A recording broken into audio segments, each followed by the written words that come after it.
Нокат шаарынын Нокат районунун административдик борбору болгондуктан калктын саны аябай жыш жайгалашкан. Баарыбызга белгилүү, Кыргызстанда эң чоң райондордун бири бул Нокат району. 310 миңден ашуун калк бар. Тилекке каршы Нокат шаарынын аймагында атайын автоунаа токтоочу жайлар жок. Ошол эски Союз малынан калган автовокзалдагы бүгүнкү күндө жеке менчикке өтүп, менчиктештирилип кеткен. Бул жаатта Нокат шаарынын мэри Турганбаев Улан Калмаковичтин тапшырмасы менен ошол баштапкы документтерин алдыруу боюнча бүгүнкү күндө тиешелүү иштер алып барылып атат. Атап айтсам, ошол Нокат райондук шаар куруу архитектура башкармалыгына жана Нокат райондук жеге жаргаштыруу жана кадастр ишканасынан баштапкы ошол биринчи берилген первичный документациясын деп коет, ошол баштапкы иш кагаздарын алуу боюнча атайын кат берилген, бирок бүгүнкү күндө жооп бериле элек. Ошондой эле Нокат райондук мамлекеттик архивине дагы ошол тиешелүү иш кагаздарын суратканбыз. Бүгүнкү күндө ошол баштапкы иш кагаздарын тактоо иш аракеттери жүрүп жатат. Ошол баштапкы иш кагаздары такталгандан кийинки процедуралар башталат. Бул ошо атайын прокуратура органдарына же болбосо өзүбүздө мына тиешелүү документтери такталган болсо, биз өзүбүз эле мына сот аркылуу ошону мамлекеттин эсебине кайтарганга аракет кылабыз. Ким дегенге өтүп кеткени белгилүү болдубу же документтер аркылуу белгилүү болобу?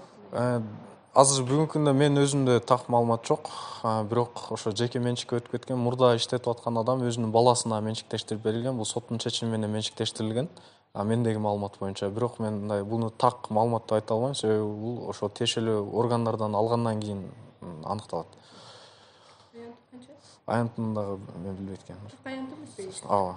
Атайын ошол Нокат шаарынын мэринин тапшырмасы менен атайын комиссия түзүлгөн. Бул комиссия менен жерине барып иликтегенде бүгүнкү күндө так ортосунда атайын баягы коммерциялык максатта иштетилип жатат. Баягындай мебель, эмеректерди сатып отурат. Анан арткы тараптарында заправка бар. Анан жана баягындай автоунаа оңдоочу жайлар орун алган.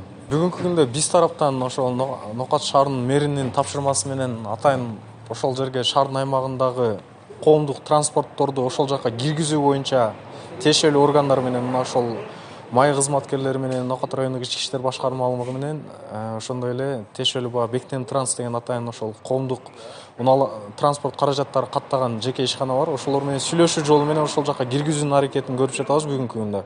Бирок түпкү максатыбыз ошо мамлекеттин ошо баштапкы ошол мамлекеттин же болбосо муниципалдык менчикке кайтаруу боюнча иш алып барабыз. Анан шаардын аймагында дагы ушундай жеке менчикке өтүп кеткен жер бар, ушундай парковкага пайдалануучу жер.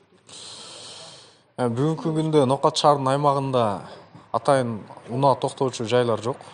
Бирок биз ошол Нокат шаардык кеңешинин атайын токтому менен убактылуу жолдун четиндеги жерлерди атайын унаа токтоочу жай катары пайдаланып жатабыз.